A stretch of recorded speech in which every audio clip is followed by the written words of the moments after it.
భైరవ అంటే కుక్కకి భైరవ అని పేరు. ఎందుకంటే భయ్య నరుస్తుంది కాబట్టి. రవము అంటే శబ్దము.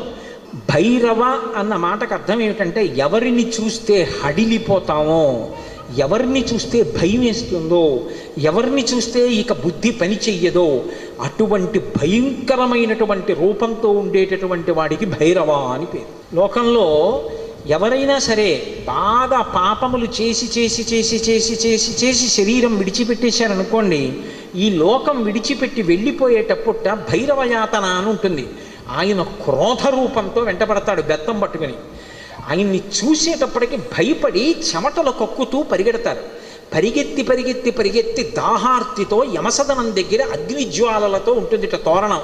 ఆ తోరణం కింద నుంచి దూరుతాడు కాలిపోతూ. ఆ దోషం పోవాలి అంటే కాలభైరవ దర్శనం చేస్తారు.